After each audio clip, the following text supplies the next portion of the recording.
Like চাই, কোনো কিছুই চাই না। আমি কোনো পপুলারিটি পেতে আসিনি বা চাইও না, ঠিক আছে? যেটা মানে কোনোদিন আমায় কোনোদিন ভাবিও নি, যেটা আমি কোনোদিন চাইও নি, সেটা আমি কোনোদিন চাইবও না, ঠিক আছে? যে আমি কোনোদিন, আমার অ্যাম্বিশন এরকম ছিল না যে আমি এরকম সোশ্যাল সাইডে এসে নিজের পরিচিতি বাড়িয়ে তার থেকে কিছু করে আমি খাবো। আমি বলছি না এই প্রফেশনটা খারাপ, অবভিয়াসলি, কিন্তু এটা আমার অ্যাম্বিশন ছিল না। আমি ফার্স্ট টাইমে বলেছি, তো আমি সেই জন্য কোনো সাবস্ক্রাইব কোনো কিছুর জন্য আমি আসিনি, যেটির জন্য আসা বিগত কিছুদিন ধরে যে কোনো ইউটিউবার কোনো, আজকে জানতে পারলাম কোনো প্রমোশনাল ভিডিওর জন্য সে আউট অফ স্টেশন আছে, মানে সুরাট না গুজরাট না কোথায় গেছেন, সুরাট। তো সেখানে আমাকে বিভিন্ন রকম মানে নোংরাভাবে ডেকে, নোংরাভাবে করে আমাকে জুড়ে দেওয়া হচ্ছে, ঠিক আছে? তো ঠিক আছে, এটাই হচ্ছে আসলিয়াত, যে আমি আমার বাড়িতেই আছি। হ্যাঁ, আমার বাড়িতেই আছি, সেই জন্য আমি লাইভে আসলাম, কোনো ভিডিও নয়। ভিডিও বলে বলে শিডিউল করে রেখেছিল, যাই হোক আমার বাড়িতেই আছি আমি, ঠিক আছে? আমার ঘর, আমার বাড়ি, আমি আমার নিজের বাড়িতেই আছি, ঠিক আছে? আমার নিজের বাড়িতেই আছি, আমি ওনাতেই আছি, ঠিক আছে? শুধু এগুলো একটাই কথা বলবো যে তাকে বেচে কিনে, সে ওইটিতে আছে, তাকে 1 বছর ধরে বেচে কিনে খাচ্ছ, খাও, আমাকেও অনেক বেচেছো, বাট এনাফ, আমি এখানেই বলছি, ঠিক আছে? আমি জানি ওরা শুনবে না, সেই জন্য আসলিয়াতটা আপনাদেরকে বলার জন্যই আমার লাইভে আসা, ঠিক আছে? এই হচ্ছে আসলিয়াত, আমি আমার বাড়িতেই আছি, ঠিক আছে? ভালো আছি, সুস্থ আছি, ব্যাস এতটুকুই, ঠিক আছে?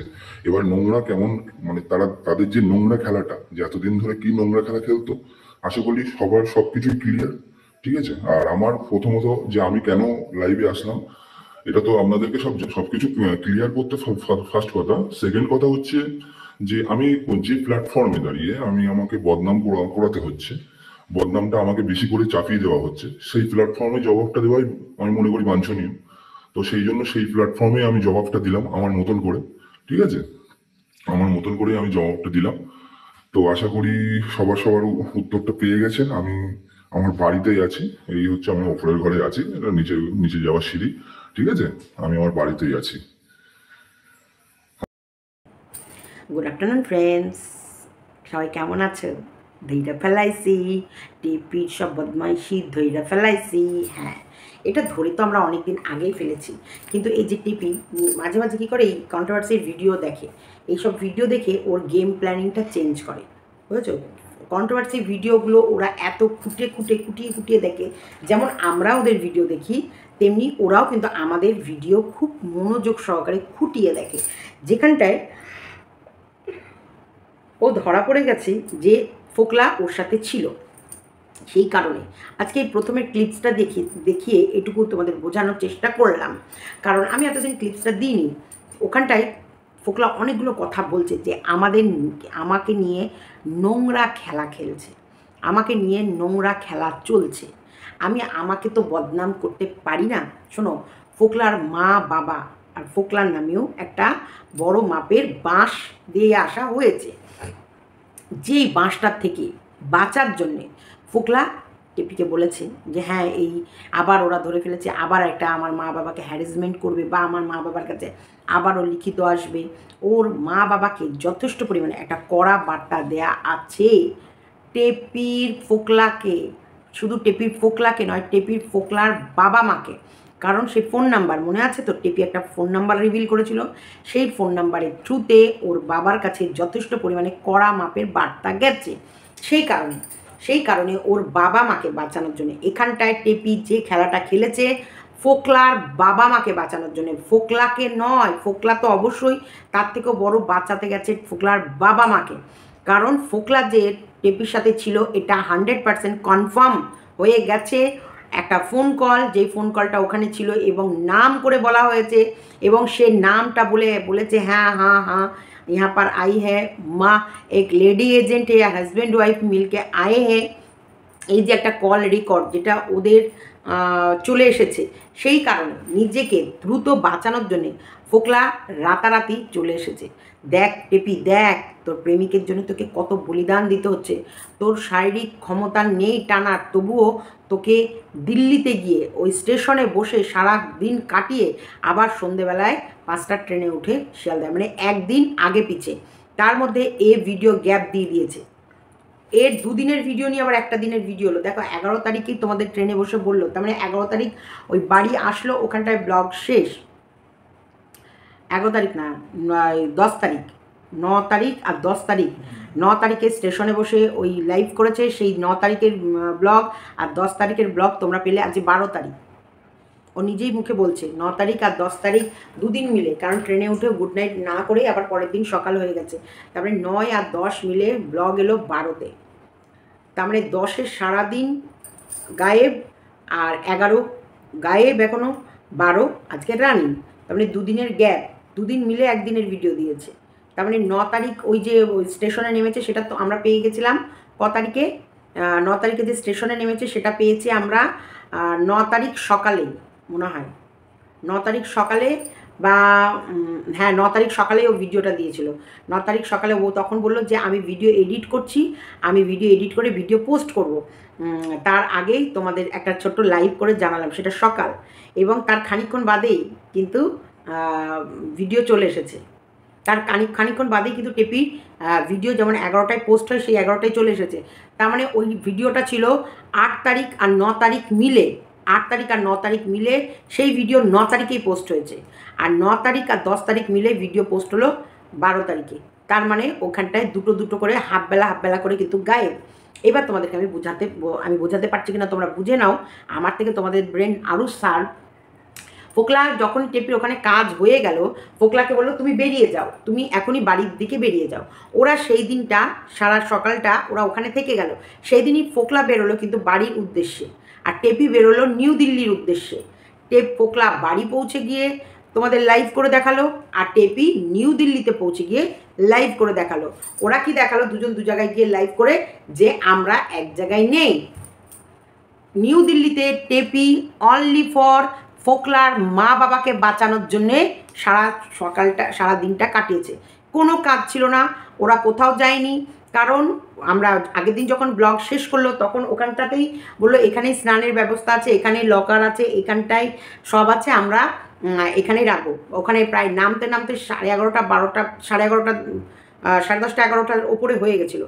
তারপরে বললো ওখানটায় আমরা বসবো। তারপরে হয়তো 1:30 2টোর দিকে ওর ওই দাদা পিস্তত দাদা টাদা দেখা করতে এসছে, 1:30 2টো কি 2:30 3টে। তার মধ্যে ওরা মা মেয়ে ফ্রেশ হয়েছে, মা ফ্রেশ হতে গেলে মেয়ে বসেছিল, আর মেয়ে ফ্রেশ হতে গেলে মা বসেছিল। তারপর ওখান থেকে হালকা ফুলকা কোনো খাবার নিয়ে এসে খেয়েছে। তারপরে দাদা দেখা করতে এসেছে, বিকেল 5টার মধ্যে ট্রেনে উঠে পড়েছে। 11টা 11:30 যদি বেরোয়, ওরা হাইকোর্ট বলো বা যে কোর্টই বলো, স্নান করে ফ্রেশ হয়ে ওরা অটো বা টোটো করে নিয়ে বেরোলেও একটা ভালো ধকল ছিল। কারণ তাহলে 5টার মধ্যে আবারও এসে, তার মধ্যে মোটামুটি আগের দিন রাতে নাক ডাকার কারণে ঘুমায়নি, সারা রাত এমন নাক ডেকেছে যে ও ঘুমায়নি। সকালবেলায় উঠে চা টা খেয়েছে, ডিমের অমলেট টমলেট হ্যান ত্যান, ওই যে সকালে ব্রেকফাস্ট করেছে, এবং বলছে যে এমন নাক ডাকছে যে ঘুমাতে পারিনি। ওরা প্রায় 10:30 11টার দিকে ইয়েতে তোমার নিউ দিল্লিতে পৌঁছেছে। 10:30 11টা। এবার ওই প্রথমে একটা অন্য ওয়েটিং রুমে ছিল, তারপরে আবার এসি ওয়েটিং রুমে গেছে। সেখানে লকার ঠকার সিস্টেম, সেখানটায় জিনিসপত্র রাখেনি, কিন্তু লকারে জিনিসপত্র কিন্তু ওরা ওদের কাছেই রেখেছিল। রুম বলেছিল, রুম যেখানে পায়নি ওরা চলে গেল স্নান করতে। মা মেয়ে স্নান টান, শোনো যতই বলে একটা জার্নি করে যাওয়ার পর একটা স্নান করব, রেডি হবে, এগুলো করতে একটা সীমিত একটা সময় লাগে, একটা ভালো সময় লাগে। যেইগুলো করে এবার বসে তারপরে টেপি কিন্তু একটা ঢ্যাপস মার্কা, মানে এক জায়গায় বসেই আছি, দাঁড়ালে দাঁড়িয়ে যাচ্ছি, কথা বলে না, একটু ধীরে সুস্থে ধীরে ধীরে চলে, ধীরে ধীরে ওর প্রত্যেকটা কাজ।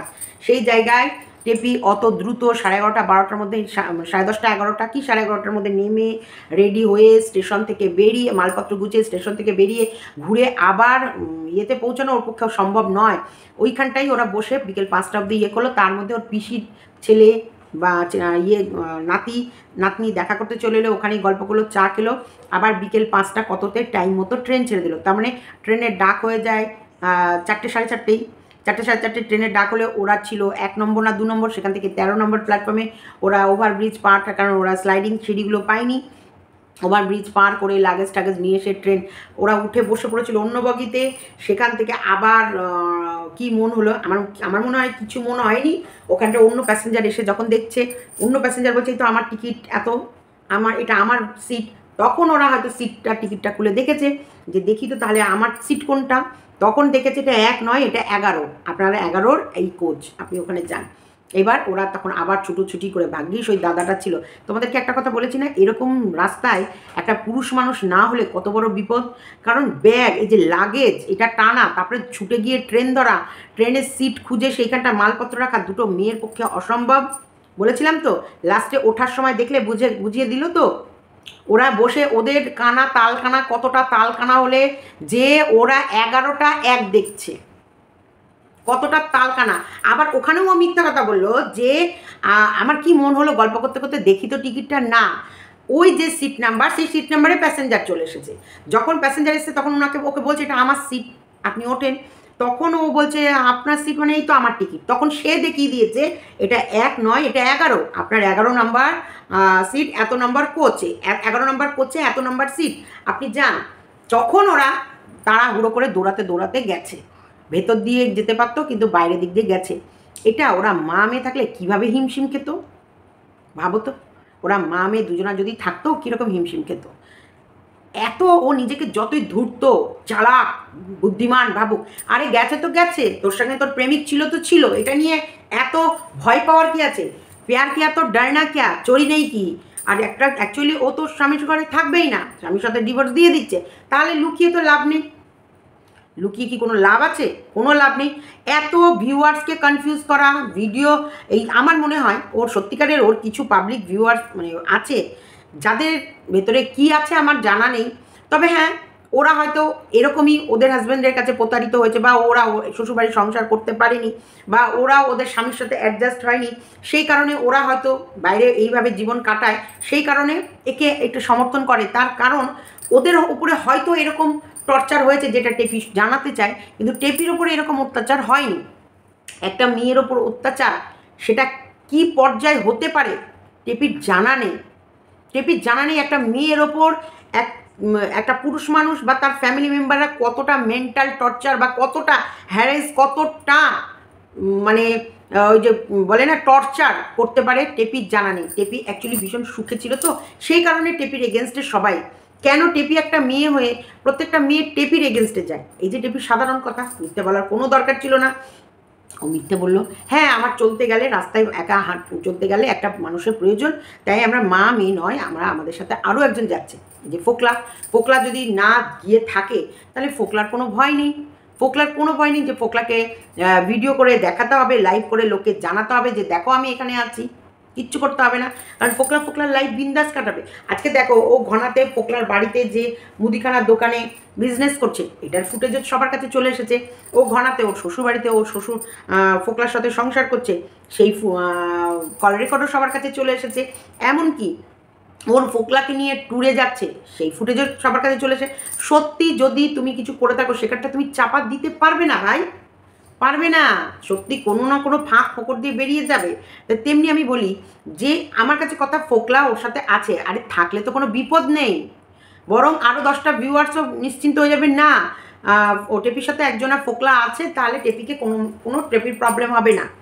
আর টেপি তো ফোকলার জন্যই বেরিয়েছে, এই মিথ্যে, এই বকদাদা ওকে মিথ্যে বলাটা শিখিয়েছে, আর মিথ্যে কাজ করার জন্য বকদাদাই উৎসাহ করে যে না ফোকলাকে সব জায়গায় নিয়ে যেও না। না, এই যে তোমাদের ভিতরে কিউরিসিটি, এই যে যত তোমাদের মধ্যে কিউরিসিটি থাকবে, যত তোমাদের ভিতরে এই যে ফোকলাকে যে একটুকরো প্রেজেন্ট অনুভব করালো, 3 কাপ চা নিল, 2 কাপ খেলো, 1 কাপ কে খেলো বলবে আমি খেলাম, 2টো আইসক্রিম নিল, একটা আইসক্রিম কে খেলো বলবে আমিই খেলাম, আমি চা খেতেও ভীষণ ভালোবাসি, আমি আইসক্রিম খেতেও ভালোবাসি, তাই আমার 1 কাপ চায়ে পোষায় না, আর আমার একটা আইসক্রিমে পোষায় না।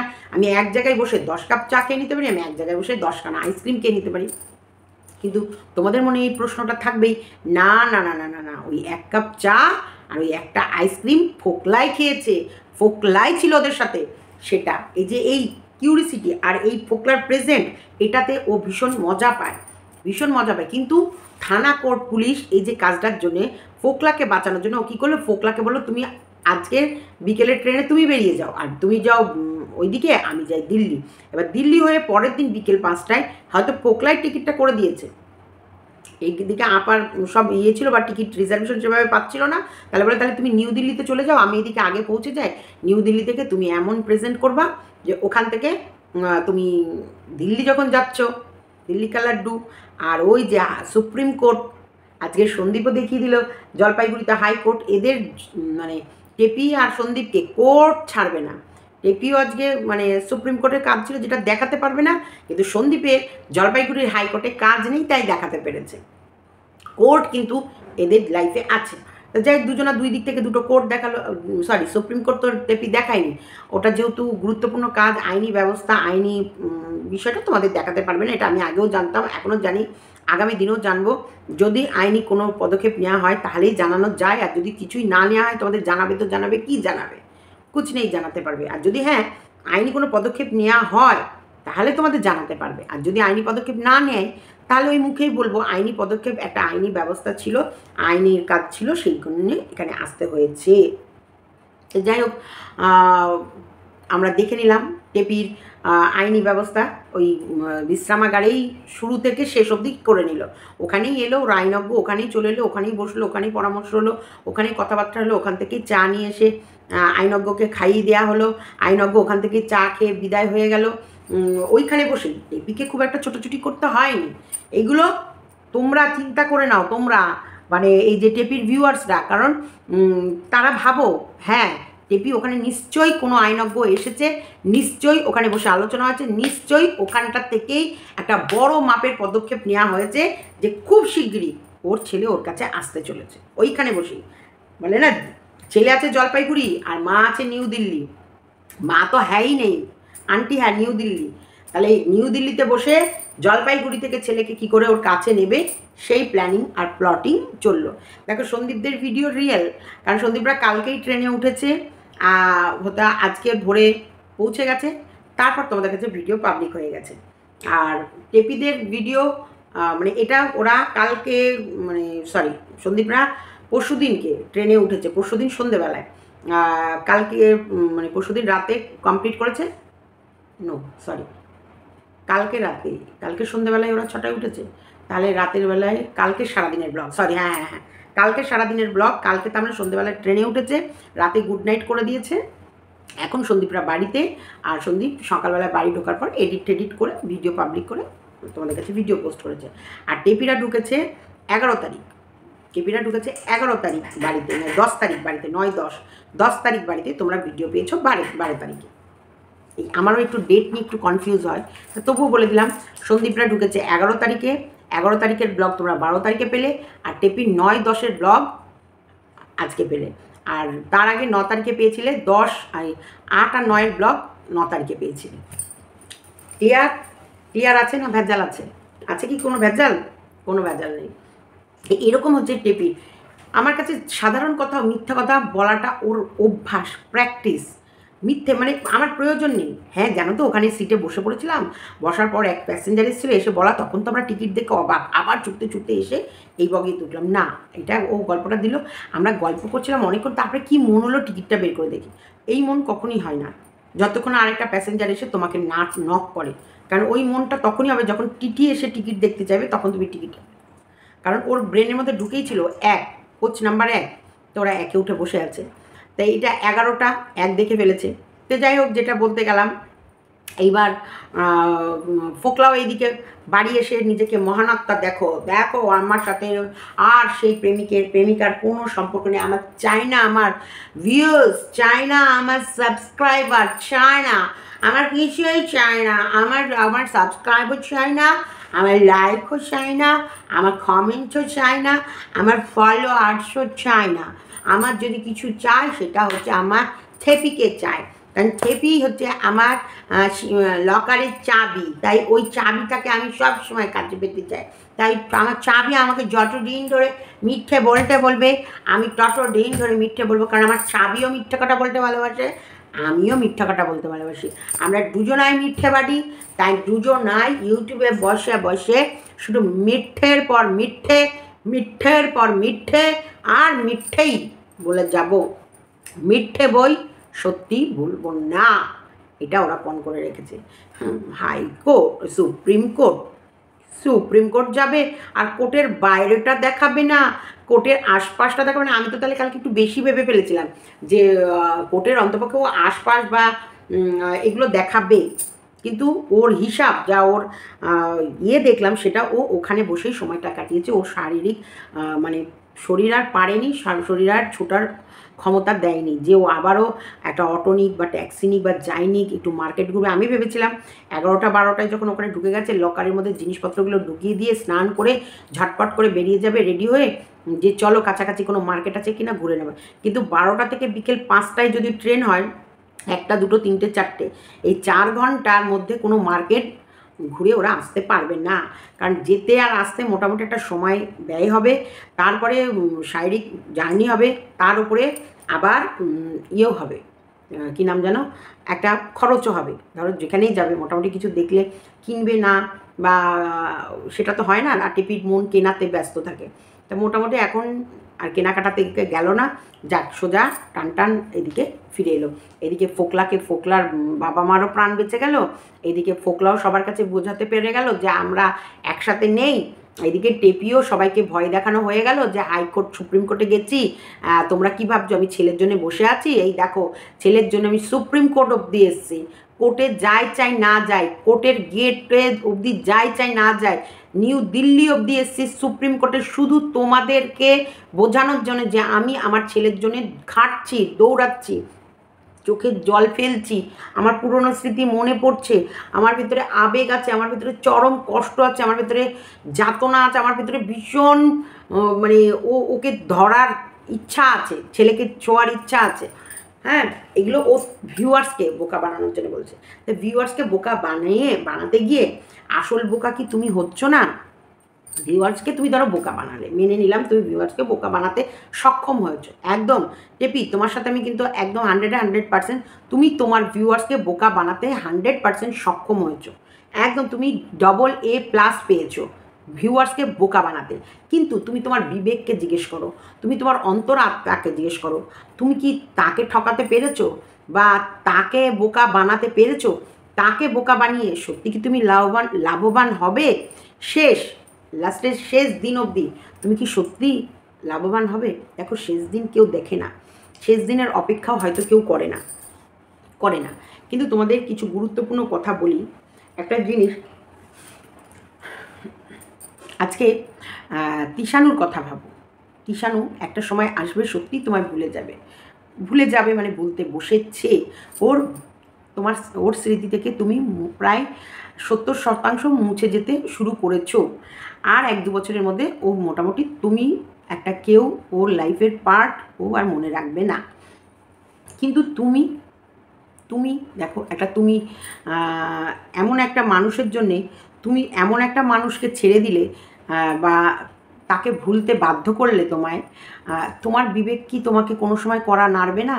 তোমার মনের ভেতরে কি কোনো সময় এই বাজনাটা বাজবে না? বা তোমার মনের ভেতরে কি এই কষ্টটা হবে না যে তুমি জীবনে কি হারিয়েছো, কি সুখ পেতে গিয়ে কি হারালে? দেখো সুখের পিছনে আমরা সবাই ছুটি। সুখ কার না ভালো লাগে? আমাদের সকলের ভালো লাগে আমরা ভালো থাকবো, ভালো খাবো, ভালো পড়বো, স্বাধীনভাবে চলবো, আমাদেরকে কেউ বকবে না, কেউ রুখবে না, কেউ টুকবে না। এই জীবনটা সবাই ভালোবাসে, সবাই। আর একটা কর্মের জায়গা, অবশ্যই সবার আগে মানুষ ভাবে একটা কর্মের জায়গা। এই যে কর্মের জায়গা থাকলে আর তো কোনো কথাই নয়, মানুষকে বোকা বানাবো, ইনকাম করবো, সেই ইনকামে আমি আরাম কাজ জিন্দগি একদম হাইফাই লাইফস্টাইল দেখাবো। কিন্তু সত্যি কি এই লাইফস্টাইলটা তোমার চিরস্থায়ী থাকবে? সত্যি কি পারবে এই লাইফস্টাইলটাকে চিরস্থায়ী টেনে নিয়ে যেতে? সত্যি বলো তো, পারবে তুমি? আজকে যখন তোমার সন্তান অন্য কাউকে মা বলে ডাকবে, অন্য কোনো মাকে বুকে জড়িয়ে ধরবে, অন্য কোনো মাকে তার নিজের মা ভেবে তার কোলে গিয়ে শোবে, তার ছত্রছায়ায় বড় হবে, আজ না হোক 2 বছর পর হলেও তো হবে। বা এই যে মা নেই, উসকা মা হ্যাই নেই, এই যে শুনতে তোমার কেমন লাগছিল? আমি এটা জিজ্ঞেস করতে চাই, কেমন লাগছিল? বুকের ভেতরে কি কষ্ট লাগছিল, নাকি তোমার এটা শুনতে ভালো লাগছিল? দেখো ওর মা একটা অন্য পুরুষের জন্যে পুরুষের তাগিদায় বাড়িতে বেরিয়ে গেছে, কিন্তু অথচ বাচ্চাটাকে শুনতে হচ্ছে ওর মা হ্যাই নেই। আজকে ও বোঝে না, সত্যি ও বোঝে না বলে হয়তো ওইগুলোতে অত ইয়ে নেই। কিন্তু একটা টাইম আসবে যেই সময় ও এই কথাগুলো বুঝবে এবং এই কথাগুলো নিয়ে ও ভাববে এবং ওর বাবার ক্যারেক্টারের সাথে তোমার ক্যারেক্টারকে মেলানোর চেষ্টা করবে এবং বারবার ভাববে আমার বাবা সত্যি কি আমার মাকে টর্চার করতো, বা আমার বাবার সত্যি কি হিংস্র ছিল, না আমার মা কেন গেল, এটা ভাববে। যখন দেখবেন না ওর বাবা তো সত্যি হিংস্র না, বা ওর বাবা তো সত্যি ওর প্রতি সমস্ত কর্তব্য, সমস্ত ভালোবাসা, সমস্ত ওর জন্য যা যা ত্যাগ করার সব করেছে, তখন ও প্রশ্নটা তোমার দিকে ছুড়ে দেবে। তাহলে তুমি এই একটা অন্য মানুষের জন্য তুমি আমাকে ছেড়ে চলে গেলে, বাবাকে ছেড়ে গেছো বা ফ্যামিলিকে ছেড়ে গেছো, এটা ওর কাছে বড় ইম্পর্টেন্স নয়।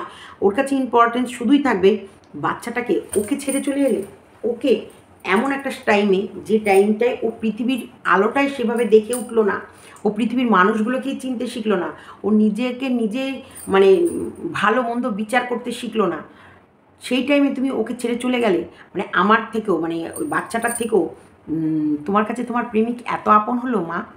এই প্রশ্নটা যখন করবে, তখন তোমার এই টাকা পয়সা, বিবেক, এই সব কিছু, এই যে তোমাকে যারা কমেন্ট বক্সে উৎসাহ দিচ্ছে বা বলছে, তারাও কিন্তু থাকবে না।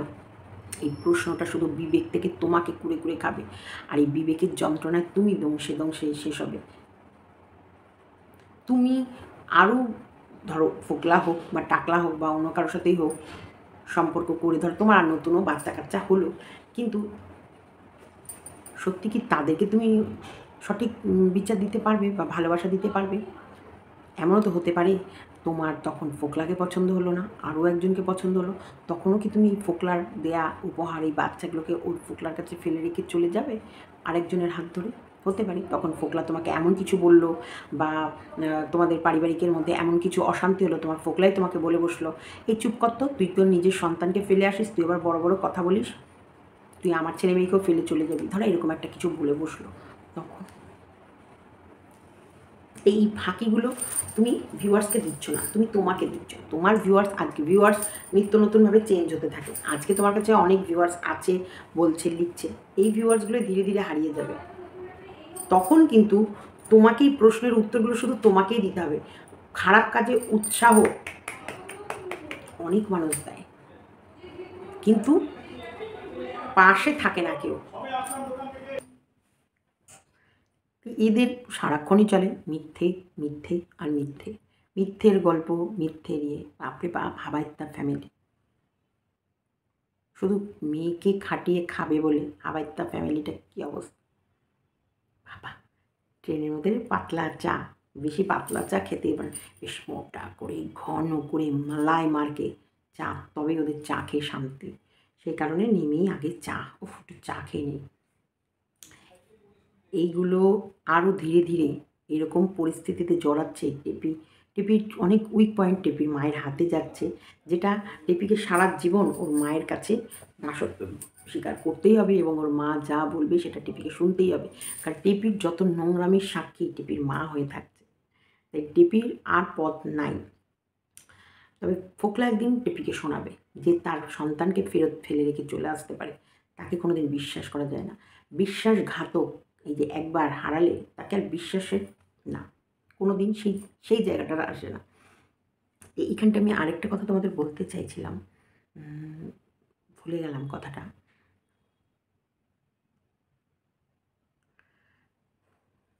সময় পরিস্থিতি এখন খুবই খারাপ। ঠিক আছে, আমি ভিডিওটা এতটুকুই রাখলাম। ভালো লাগলে লাইক, কমেন্ট, শেয়ার এবং চ্যানেলটিকে সাবস্ক্রাইব করে নিও। মনের দু একটা কথা বললাম, জানি না কতটা বলতে পারলাম, তবে প্রবলেম সবার পরিবারে, আমার পরিবারেও চরম প্রবলেম। হয়তো আগামী কিছু দিনের মধ্যে বাড়িও ছেড়ে দিতে পারি, এটুকু হিংস তোমাদের দিয়ে গেলাম। বাড়ি ছেড়ে দিলে হয়তো তখন তোমরা দেখবে যে মা সীমা বাড়ি ছেড়ে দিল কোথায়, কীভাবে।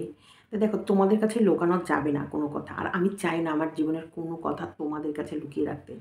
খুব শিগগিরই আমিও হয়তো এই বাড়িটা ছেড়ে দেবো, আমারও হয়তো জীবনে একটা বড় ঝড় আসতে চলেছে, কিন্তু প্রত্যেকটা কথা তোমাদেরকে সত্যি বলবো, মিথ্যে একটাও বলবো না।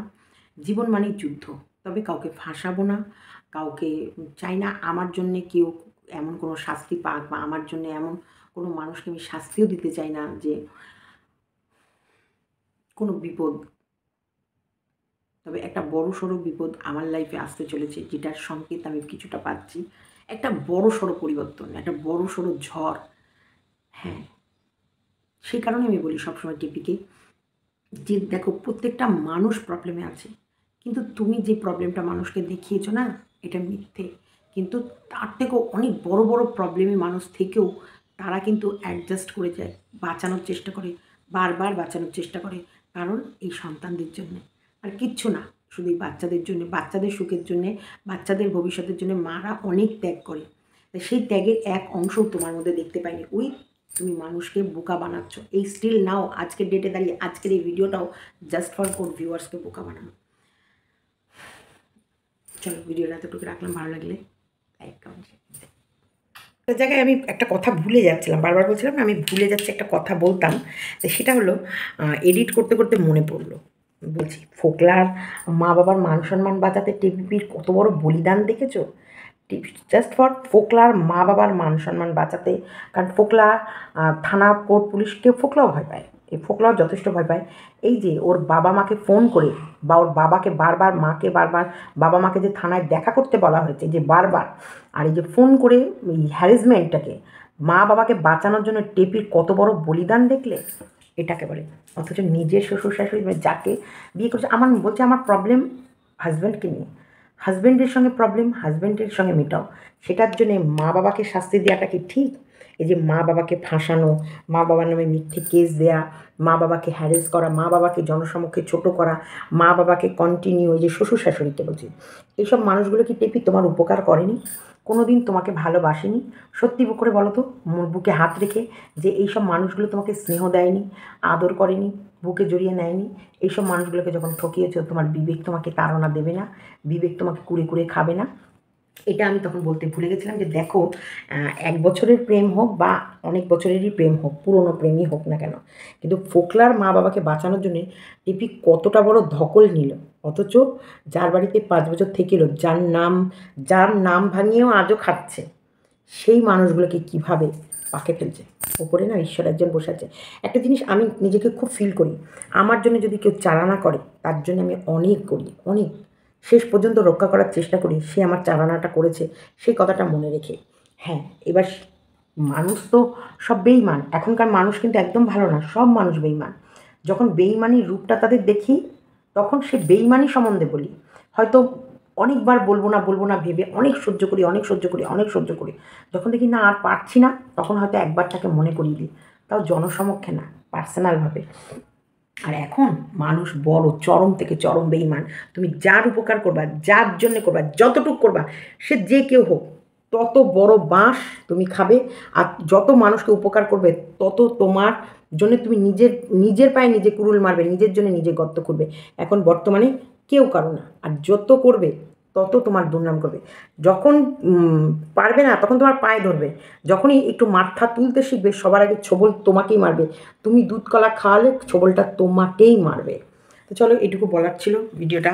আরেকটা কথা, মর্কট নাকি ভিডিও করেছে কোথাও, আমার ছেলে লাইক করেছে বা কিছু করেছে, এটা আমাকে সকালবেলায় আমার খুব কাছের এক ভালোবাসার মানুষ আমাকে ফোন করে বলল যে সীমাদি, অর্ককে নিয়ে এরকম আজে বাজে কথা বলেছে। তাই আমি ভাবছিলাম যে দেখো, ওকে কোনো না কোনো এজেন্ট তো খবর দিয়েছে, ড্রাগসের নেশা নাকি অর্ক করে।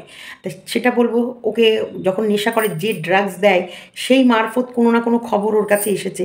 তা আমাকে প্লিজ তার একটা ঠিকানা বা তার নাম্বার বা তার কথোপকথন বা তাকে আমি ধরতে পারলে সেরকম কোনো ক্লু যেন দেয়। কেন বলো তো, আজকে যদি সত্যি আমার ছেলেটা ড্রাগস খায় বা নেশা করে, তাহলে তো আমার ছেলের প্রাণটা বাঁচাতে হবে, আমার ছেলেকে ট্রিটমেন্ট করানোর দরকার পড়বে। তাই ওর কাছ থেকে আগে খোঁজটা নেব।